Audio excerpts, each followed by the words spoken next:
Well, thank you all. Welcome back to another Security Token Show interview. Today we are joined both by Alfred from GateCap Ventures and Nav Lend, as well as Anthony Moro from ProvLabs. Gentlemen, how are you today? Good. How are you, Jason? Doing well. Appreciate you guys coming on. You guys have a very interesting announcement that came out recently. It's ProvLabs, Figure Markets, and Nav Lend all working together to bring issuance, trading, admin, and lending solutions for funds specifically, which I think is really cool for a multitude of reasons. But before we dive into the whole topic, let's give a general overview for our audience on what this is. If you guys want to give us a quick, a couple minutes on how this is working out for you guys. Alfred?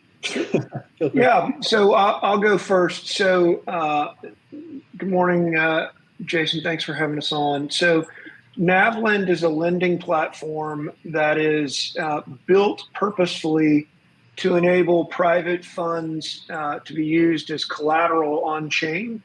And we're really excited to create essentially a new on-chain use case to allow these assets to be used as collateral in a way that's not available now. Just to add the power of blockchain and the power of what we've built at Providence, specifically following or in the footsteps of actually Figure Technologies and what they've done with their lending product. Really, all the tools are in place to revolutionize fund issuance, private fund issuance on blockchain with a NAV lending option. Taking a big step back, I think a lot of practitioners would have thought that we would have seen more private funds on blockchain by now. It's obviously a multi-trillion-dollar market that is accessible. Several reasons have hindered that. We're not going to see secondary market trading on ATSs really anytime soon for most private funds because of the structure. Just by chopping up a private fund into $1,000 tranches doesn't make it significantly more attractive to investors. But something that does is really a superpower that Nav Lend and Providence and Figure Markets have all come together with this project.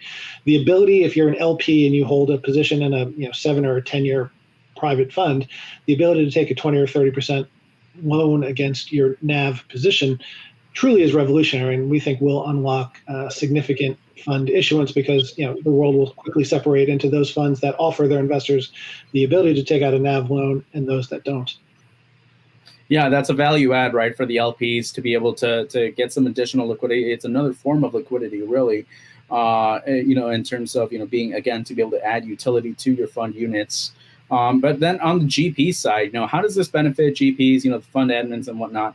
How do they benefit from being able to give this option to their investors?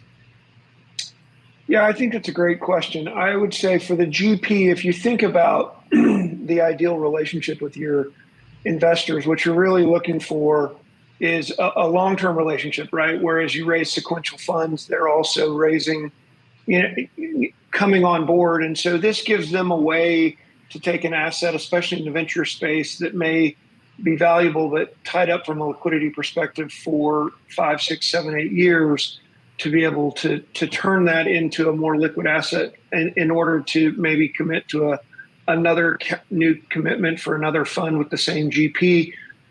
I think it also allows GPs to have access maybe to other LPs that they wouldn't otherwise because they're constrained right now by the capital they put into funds. So I think it's a tactical tool that GPs will greatly value once they and their advisors really understand it. And I'll just add, I agree with all that, but I would add that the blockchain makes it significantly easier than the ability to do it today in traditional financial circles. So NAV financing absolutely exists in TradFi today. It's just the cost, the transparency, the planning, the coordination is pretty significant in that you have a lot of different looks at the loan. You have to underwrite the loan. You have to ensure that it complies with all the applicable legal covenants. The GP covenants, obviously transparency is key in all of this, and the ability to perfect ownership on blockchain, use Providence Blockchain's hold module where the actual position never leaves the investor's wallet, makes all that significantly easier. And I think we'll see the advancement of NAV loans on chain because of this. Makes sense. And I appreciate you guys already covering that. I was going to ask about, if this is possible off-chain and how blockchain kind of impacts this. But on that same note of, transparency and obviously efficiencies here, can you tell me a little bit about how Nav Lend is using Provenance blockchain and the digital asset registry technologies that you guys have, DART? How does that play into this whole life cycle? Yeah, so we're starting we're starting with the foundation of the Provenance blockchain. We at GateCap Ventures have been longtime fans of Provenance and what's been built. I'll defer to Anthony to get really into sort of some of the technical pieces. But we're purposely built on Provenance because of the way it embraces both regulation and this functionality to turn digital tokens into a true collateral asset that the DART platform allows to mirror the UCC that everybody's so accustomed to. Anthony, I don't know if you want to talk more about DART, but of course. So DART it's called Digital Asset Registry Technologies. It's a company that exists or started, I guess, to compete in the mortgage and HELOC space with a firm called MERS, which is owned by the ICE, which is the parent company to the New York Stock Exchange. And if you've ever filled out a mortgage or a home equity loan, taken out a mortgage or a HELOC, the paper-based process is extraordinarily heavy. The wet ink signatures that you need, the documents, you sit there and your wrist hurts after so many signatures. What Figure and its partners, Guaranteed Rate, Movement Mortgage, Home Point, and several others have done is obviously they've digitized that process for HELOCs.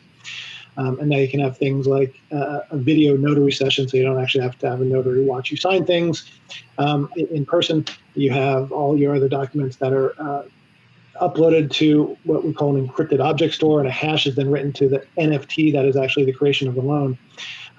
All of the ownership is perfected by DART, the DART function. And when DART perfects ownership in securities or assets in this case, they file the appropriate UCC code in order to get asset perfection of the asset, which enables then someone to buy a digital asset in the secondary market. We're using the same process here with Nav Lend in conjunction with an in-place hold in a wallet. So you can actually place an escrow and an in-place hold into a wallet. And this way you can be sure that whoever is offering the loan as collateral will ensure that that asset will always be there if the lender needs to take it over at some point in time. So it's just a cleaner, easier construct. It makes it much more efficient than the paper-based process that is used today.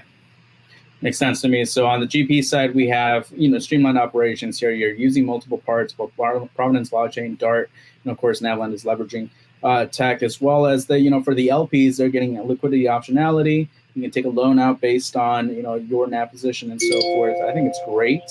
What would you say is a challenge that still needs to be fixed in the fund space in terms of tokenization adoption? Just in general, funds in general? Yeah. Yeah, so we did a project with JP Morgan, Apollo, Wisdom Tree, Avalanche, and several others about 9 months ago, called Project Guardian, and it was presented at the Singapore FinTech Festival last November.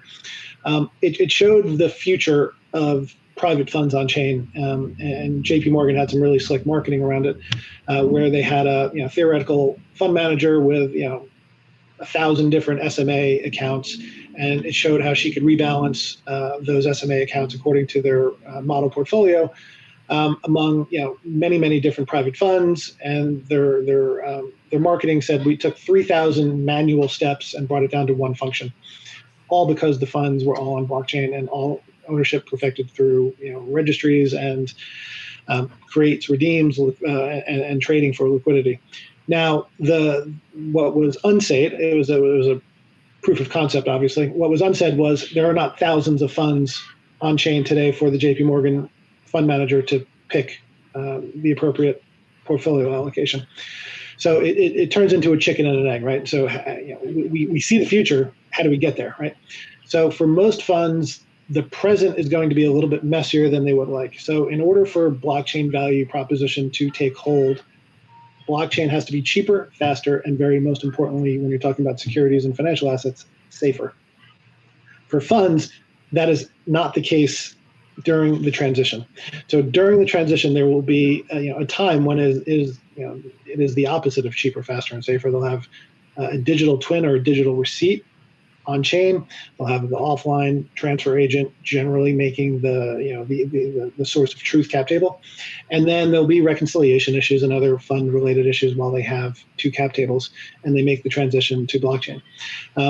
So when you go to a GP and you say, hey, let's tokenize your fund, they're going to have reservations to do that because, again, it's not cheaper, faster, and safer. So now this new technology, this new capability in Nav Lend that we have changes the conversation a little bit. Now there is a really good reason to tokenize your fund and to manage the transition process. So this is what we're going to be doing. We're going to be going out to all the fund complexes with the Nav Lend capability, with the platform that ProvLabs is building, and we think that is a reason to get that first 1,000 funds off of TradFi ledgers and onto DeFi ledgers. Makes sense. I appreciate you sharing on Project Guardian, something we also touched on or did a whole panel on at Tokenize This 2024. Love what you guys are doing on that end. And I'm personally very excited for the wealth management space in general that gets to leverage that tech. But glad you ended it kind of, on my next question really, which is, Alfred, if you can tell me a little bit on pipeline, how much in, I guess, fund assets or AUM do you feel are ripe for, this solution as of today? And what do you plan to do in the next, call it 12 months?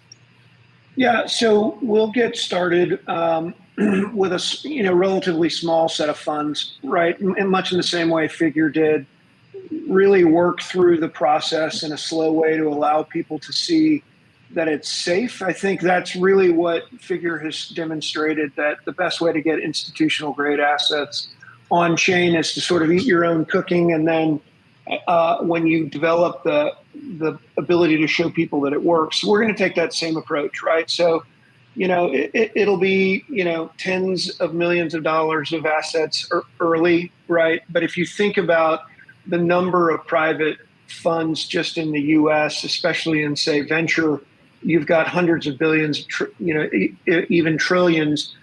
I think the ideal candidates early will be especially venture funds who, if they use the venture capital exemption from being a fully registered investment advisor, they can't take on credit at the fund level, except in a really limited instance for, essentially capital call loans.